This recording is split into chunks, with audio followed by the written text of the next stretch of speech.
C'est des personnages qui ressemblent à ma Mifa. Mais ça s'arrête jamais cette histoire. Laisse tomber la musique. J'étais danseur au départ. Hein. C'est plus fort que tout parce que c'est la vérité, tu vois. J'ai touché du doigt le cinéma français, quoi.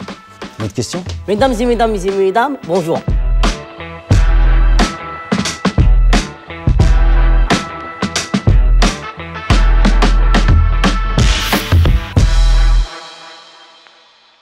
Je voulais juste savoir pour commencer, quel était ton rapport avec le DVD, le format physique et avec le vidéoclub? Eh ben, j'en ai un particulier parce qu'on a eu un vidéoclub dans notre famille à Trappes. C'est un de mes premiers métiers, figure-toi.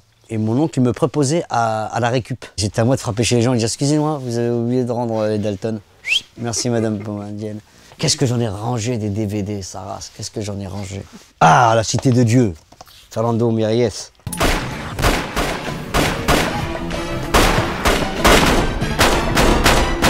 Ça c'est extraordinaire aussi. Ça c'est une claque. Tu sais, ça je l'ai découvert au cinéma par hasard un dimanche matin. Je vais jamais aller au cinéma le dimanche matin. Qui va au cinoche le dimanche matin, franchement? Faut vraiment être en galère d'amis. C'était à l'époque que j'étais en galère d'amis. Et j'ai adoré cette sensation, je la conseille à tout le monde. Aller au cinéma sans savoir ce que tu vas regarder. Être vraiment en découverte. Je peux te dire que ça a été un moment incroyable. Une claque. D'abord, ces favelas, ce Brésil, cette misère-là, éclairée de manière incroyable. Le soleil, comment ça claque, le décalage entre cette misère et la samba, tu vois. J'étais voir sa série, c'est La Cité des Hommes. C'est en 8 épisodes. C'est incroyable, je vous conseille de la regarder après ce film. C'est avec les mêmes personnages et c'est la continuité de Zé Pequeño. Il s'appelle Zé Pequeño, le mec. Et j'ai tourné avec Fernando Méries. Ah ouais? Ah, tu la fermes ta gueule maintenant. Ah ouais, mon pote, j'ai tourné avec Méries. Une autre question? Eh, tu veux un film? Ça, c'est un film.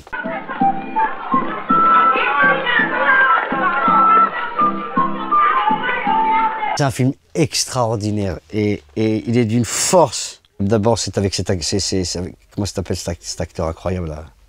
Manfredi, Nino Manfredi. Il fait penser à Ramsey, ce mec. C'est l'histoire d'une famille italienne dans des bidonvilles en Italie et c'est le paroxysme de la misère. C'est le maximum de la misère. C'est le maximum de la déshumanité. Tu vois, quand il y a plus de barrières, il n'y a plus rien. Et bizarrement, il y a beaucoup d'amour. C'est des personnages qui ressemblent à ma Mifa. Tu vois, il y a plein de caractères qui m'ont fait penser à plein de gens de ma famille, plein d'oncles, plein de cousins, plein de, tu vois, avec tout ce que ça implique de bassesse. Hein. Mais c'est extraordinaire ce film. Il est touchant et drôle. Non la ritrovo, smonta la casa. Ma che siete sempre embriaco? Approfittarsi di un povero padre che dorme. E fatela finita, porca. Ça, c'est la classe internationale. Ouais. Ben ouais. Ça, c'est incroyable. C'est une performance de dingue. Comment nous faire croire qu'un chien peut se transformer en homme? Qu'est-ce que je disais, moi? Ouais, les mecs non plus. Putain, je te dis personne. Ils ne sont pas de mauvaise foi. On ne sent le cul de personne. Eh ben, il n'y avait que l'écriture d'Alain et le jeu de Jean-Pierre Bacry qui peuvent faire passer des trucs pareils, quoi. Et c'est devenu une référence, hein. C'est un film culte. J'ai eu la chance de côtoyer les deux. Alain Chabat, il m'a couvert d'or. On le couvre d'or. Ouais, c'est ça qu'on avait prévu à la base. Comme un couvre d'or. Il m'a emmené en Égypte et grâce à lui, j'ai pu construire un palais en moins de 3 mois. Et Jean-Pierre Bacry, je parle au présent parce qu'il est toujours là pour moi. C'est un ami. C'est un ami qui a un talent extraordinaire et avec qui j'ai partagé énormément de choses. J'ai eu la chance de tourner avec lui une fois. J'ai touché du doigt le cinéma français, quoi. Ce que je vous propose, c'est de vous présenter. J'ai écrit des livres sur le féminisme, Oh, indigène! Indigène, putain. Gigi Martinez. لا يا اخويا اسمع مسعود مات. Quelle aventure, quelle aventure. Quand on te propose Incroyable. le scénario, tu réalises un peu ce que c'est? Tu réalises l'impact que peut avoir un truc comme ça? Tu réalises l'histoire qu'on veut raconter ou pas? Non, je réalise évidemment pas l'impact, mais on sait qu'on va défendre une cause. On sait qu'on va défendre une mémoire et on sait qu'on va défendre une histoire commune, l'histoire de la France, tu vois. Notre album de famille nationale à tous, tu vois. Quand Rachid Bouchara est venu nous voir, il a fait un truc assez incroyable, il nous a amené le papier d'enregistrement de nos arrière-grands-parents à l'armée française. Rochdi, Samy, les deux Samy et moi. Et il avait le papier d'inscription de nos arrière-grands-parents, la deuxième section, la deuxième DB, je crois, elle s'appelait. Et nos arrière-grands-parents avaient fait la guerre au même moment et quasiment au même endroit. Il avait retrouvé ces papiers. Ça nous a frappé, évidemment, de nous dire que nos arrière-grands-parents avaient contribué à chasser le nazisme, tu vois. Et on s'est dit que c'était génial de pouvoir raconter notre histoire, quoi.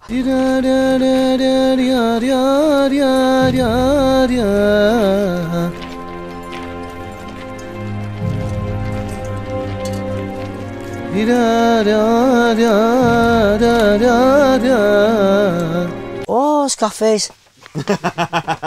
Attends, on ira au côté américain après. Ah, pardon, excuse-moi, mais là, Scarface, quand même. Ça, mon pote. Oh.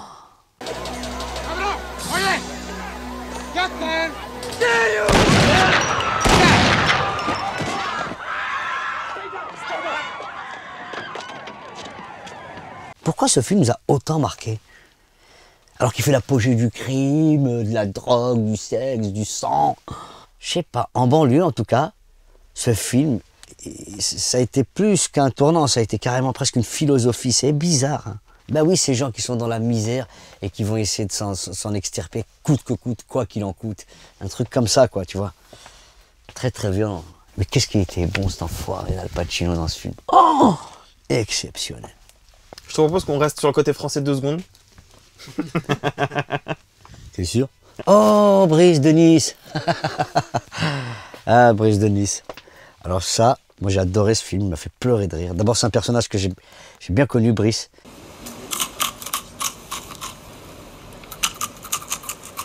Il montait sur scène en même temps que moi au théâtre de Trévise. C'est vrai? Ouais, on faisait la queue le dimanche, on s'inscrivait, et je le voyais avec sa planche à voile. Je te jure que c'est vrai. Moi j'étais derrière, j'attendais, il y avait une sacrée queue au théâtre de Trévise.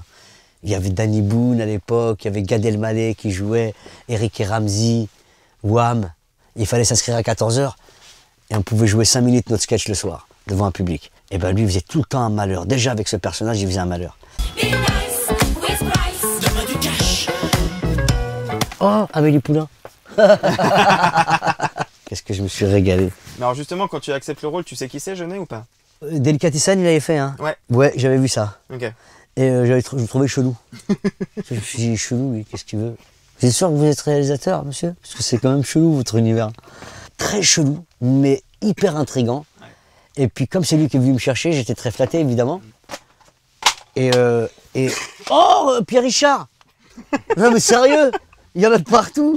Pierre Richard. J'ai repris le film. On a repris le jouet de Pierre Richard et de Francis Weber pour faire le nouveau jouet.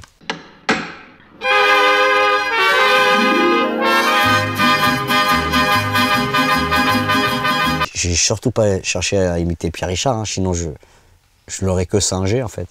Je veux ça. Non, ça, on peut pas vous le donner. Non. Mon père va être déçu. Moi je le contrôle, je vais pas arriver tout de suite. Il m'a beaucoup inspiré ce monsieur et il m'a donné envie de faire la même chose que lui. À tel point que j'ai repris un film qu'il a fait. Juste pour terminer ce que tu disais sur Amélie Poulain, t'as été flatté du fait qu'il soit venu te voir? Ouais. Il est venu me voir sur scène et il m'a proposé ce rôle d'épicier. Et franchement, je crois que ça a un peu changé ma carrière. C'est vrai que Lucien n'est peut-être pas un génie, mais Amélie l'aime bien. Elle aime sa façon délicate de saisir les endives, comme si c'était des objets précieux qu'il devait manipuler avec respect. Après ça, j'ai eu beaucoup de propositions. Alors que c'était un tout petit rôle. Hein. Steak. On dit plus bonjour. Ah bon? On dit salut. Ah oui, mais ça, je le savais déjà, ça. C'est un des films d'Eric Ramsey qui m'a le moins parlé. Je voyais pas leur tête. C'est intéressant aussi. Ouais, c'était très intéressant. Attention, Quentin Dupieux, il est très intéressant. Quentin Dupieux a beaucoup de talent, ça c'est sûr. Et il a un univers extraordinaire. Mais c'est vrai qu'ils m'ont... La connexion, c'est pas super bien faite. Mais j'ai adoré l'idée qu'ils travaillaient avec ce mec. Ils ont kiffé à le faire, ils m'ont raconté. C'est un film très intéressant, mais c'est pas ce que je préfère d'Eric Ramsey.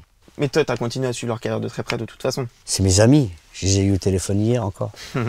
C'est mes amis. J'ai créé une vraie relation de frérot. On sera ensemble toute notre vie. Les gens qui une des personnes qui me fait le plus rire au monde, c'est Ramsey, tu vois.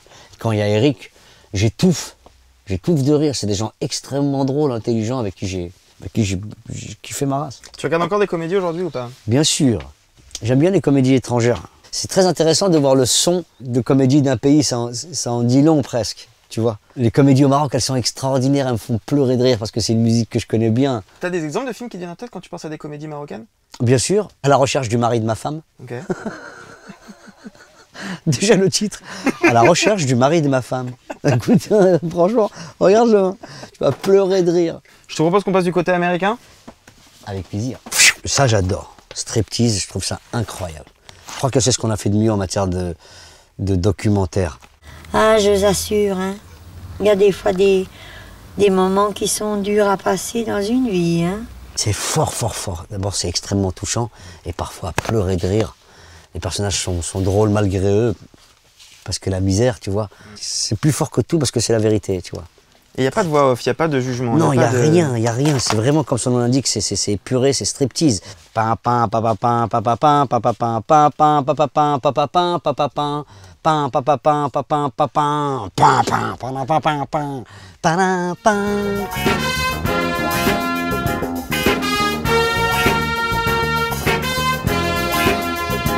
Rocky, c'est ma Bible absolue.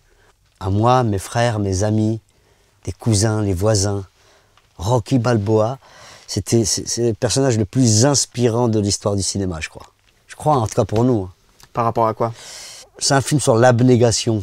Peu importe d'où tu viens, peu importe ce que tu as, que tu sois riche ou pauvre, si tu comptes sur toi et si tu as confiance en toi, tu peux arriver à faire n'importe quoi. C'est ça qui raconte Rocky Balboa pour moi. C'est un hymne à l'homme qui se prend en main, quoi, à l'homme ou à la femme évidemment, à l'humain qui est courageux, qui fonce, qui se bat et qui fait pas de concessions. Et ça dit aussi un truc, le travail paye. Tu bosses, ça paye, mais ça passe par bosser, par s'acharner. Je sais pas, toutes les valeurs de Rocky Balboa on adore. Et la musique, laisse tomber la musique. Et la mise en scène, c'est lui qui l'a mis en scène, hein. Il a eu un Oscar pour ça. Il écrivait ça sur des paquets de chewing-gum, le mec. Hein. Il s'est inspiré de Mohamed Ali, évidemment. Mais c'était exceptionnel, le casting poli. Eh ouais, tonton. Écoute, je connais même pas ce film.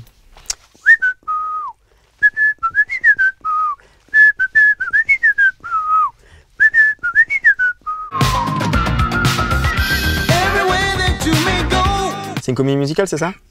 C'est presque une comédie musicale. C'est un des premiers films sur le break, le hip-hop, la street, tu vois.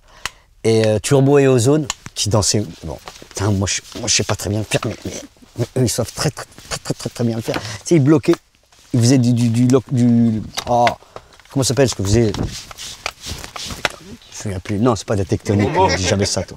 C'était les premiers émois du hip-hop et du rap en France. On avait tous ça chez nous. Ah ouais? Ouais, vraiment. C'était une ode à la culture urbaine, l'histoire d'un graffeur qui meurt. C'est assez dramatique et c'est un des films qui nous a donné envie de danser par terre, de faire du hip-hop et de revendiquer cette musique. Bon, moi, en tout cas, c'est ce que ça m'a donné envie de faire. Dès que je l'ai entendu, j'avais envie de breaker. Et j'ai breaké d'ailleurs. J'étais danseur au départ. Hein. C'est vrai? Ben oui. Je faisais du break à cause de ce film. Ah, Do the right thing. Ouais. Alors, Do the right thing. Déjà le film. Le film incroyable. Rarely do I see any American Italians eating in here. All I see is black folks. So since we spend much money here, we do have some say. C'était la première fois qu'on se prenait une baffe pareille from USA. C'est la première fois que j'ai pris conscience que dans leur quartier, on avait les mêmes problématiques que dans le nôtre. Ouais, que c'était la même chose, quoi, avec des habits, une couleur différente, un son différent, un style différent. Mais les problématiques sont les mêmes partout, dans tous les ghettos, quoi. Ça m'a frappé. Et puis le son, le style du mec, c'est Spike Lee, quoi. Poussez-vous. Always do the right thing. That's it? That's it. I got it. T'as bossé avec lui? Ouais. Ouais, c'est vrai. Attends, là, je me la raconte. J'ai pas souvent l'occasion de me la raconter, mais là, je peux te dire. Repose-moi ta question, j'ai pas entendu. T'as bossé avec Spike Lee, toi? Ouais. J'ai eu cette chance extraordinaire de le croiser. C'est lui qui est venu me voir en plus, c'est ça qui était génial. Ouais, je sais pas comment il a entendu parler de moi. Il m'a proposé de faire un de ses plus mauvais films. Faut dire ce qui est. Mais quand même, c'est Spike Lee, quoi. She hate me. Tiens, avec Jamel Debbouze, j'ai marqué. Hey, Doc. Ça va? Ça va et toi? Mr. Armstrong, comment on dit en anglais? There are gentlemen here to see you. I don't know why. Et alors, je sais pas si sur internet tout est vrai, mais c'est marqué que tu as aussi produit le film. Oui. C'est la raison principale pour laquelle j'ai tourné dans ce film. J'ai tout de suite, très tôt, voulu être producteur de ce que je faisais. Et Spike Lee cherchait un coproducteur en France. Et j'ai eu la chance d'être là au bon moment et de lui proposer mes services. Et on a réussi à le convaincre de nous prendre comme coproducteur. Il a eu raison parce que le film est sorti. Et puis j'en ai profité pour me placer. Il y a pas un rôle, Spike. Et incroyable. Ouais, il m'a dit oui. Si tu regardes en haut des films, tu vois, qui sont un peu balayés là, à gauche, il y a un de tes premiers rôles, si je me trompe pas. Tu parles de ça? Techniquement, c'est le cas ou pas? Ouais, c'est vrai. Techniquement, c'est un de tes premiers rôles. Ouais, premier rôle. J'ai eu un hamster dans ce film. C'est ça que tu voulais que je dise. Eh mais t'es dingue! T'es sûr que t'as eu le permis? Oh, j'ai super mal au dos en plus! Dites-moi que je rêve. Ouais, non, mais attention, j'ai pas fait n'importe quel hamster. Mais j'ai fait un hamster quand même. Il y avait Eddie Murphy en face. C'est à lui que je donnais la réplique, mais je me suis régalé à faire Dr. Dolittle. Tu sais comment on parle encore maintenant? C'est vrai? Ouais, il a marqué ce film, je crois. Je sais pas pourquoi. Le concept est super d'ailleurs. Un mec qui comprend ce que disent les animaux. Oh, ça aussi, c'est ouf. Non, ça aussi. James Cameron. James Cameron, c'est le patron absolu quand même.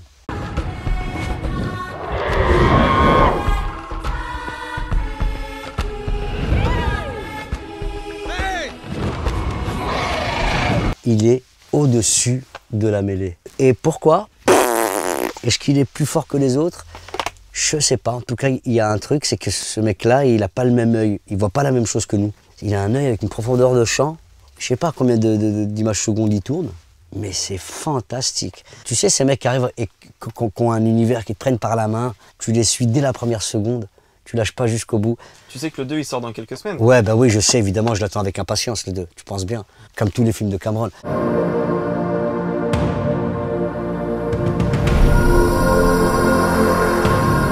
Titanic. Oh, mais Titanic.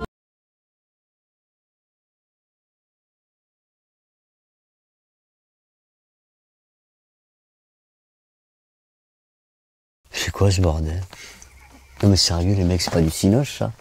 T'as vu les bonus du DVD Titanic? Regarde. So we're trying to recreate the wreck. The hallway you're looking at is the first class hallway that would lead to the first class suites. C'est pas un film qu'il a fait, c'est un pays. Il a construit un pays le mec. Il a filmé après. Non mais c'est fou quand même, c'est vrai. Ce travail qu'il fait, comment il se documente, comment il prépare ses films, comment il les tourne, les acteurs qu'il va chercher, les plans. Waouh. Et ces films, ils valent 400 millions, je crois. Ouais, c'est hyper cher. C'est genre 400 millions de budget. Mais ça rapporte 400 milliards, là, un truc comme ça. C'est à peu près ça. Ça vaut 400 millions, mais ça rapporte 400 milliards, alors ferme ta gueule. Oh, ok, c'est vrai, excuse-moi, James. Oh, putain, Fight Club aussi, quel film, ça. I look like you wanna look, I fuck like you wanna fuck, I am smart, capable, and most importantly, I'm free in all the ways that you are not. Tu sais qu'on a eu Brad Pitt il y a pas longtemps dans l'émission. Ouais, c'est pour ça que je l'ai fait. Ah ouais? Sinon tu l'aurais pas fait? Non, c'est lui qui m'a parlé de vous. C'est Brad qui m'a dit, va là-bas, tu vas voir, c'est pas mal. Toy Story, c'est grâce à Toy Story que je suis entré à... C'est ma première chronique à la radio, Toy Story. Il n'y a pour le moment aucun signe de vie intelligente en vue. Coucou. Et puis là, avec mes enfants, les mangas. Je suis rentré dans les mangas. J'ai commencé par celui-là. Gods and of demons. Le voyage de Chihiro aussi, ça c'était la classe.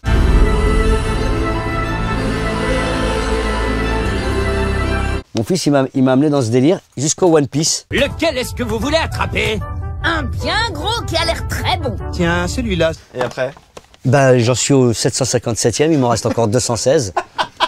Pour l'instant, je suis pas après, j'en suis à pendant là, tu vois. J'espère que ça va s'arrêter un jour. Pas tout de suite. Mais ça s'arrête jamais cette histoire. Jamais. Il n'y a aucun dénouement, il n'y a pas d'enjeu, il n'y a pas de postulat de départ, il n'y a pas de postulat d'arrivée. Il y a des costumes, des super pouvoirs, ça c'est vrai. Mais je sais pas qui est qui maintenant, je sais plus qui est qui. Je sais plus qui sont les méchants, qui sont les gentils. Luffy, je l'ai toujours comme ça, c'est grâce à son chapeau que je le repère, sinon tous les autres, la vie de ma mère. Mais j'écoute et je regarde avec plaisir, et je kiffe. Hein. Tu les aimes bien? J'adore. C'est pas que je sais pas, j'aime bien, c'est vraiment j'adore. Ça m'a fait le même effet que quand j'ai découvert les Chevaliers du Zodiac ou Dragon Ball Z ou encore Ken le Survivant. Tu vois, c'est la même tarte. Et tu regardes ça avec, c'est addictif quoi.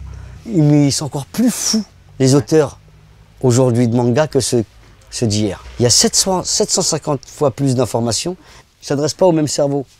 Donc les gens qui n'osent pas sauter dans One Piece parce que c'est trop long, tu conseilles quand même ou pas? À fond la caisse. Ouais. À fond la caisse. Vous allez vous perdre au bout du 150e épisode, si vous arrivez jusque-là. Mais au bout du 500e, ça passe crème.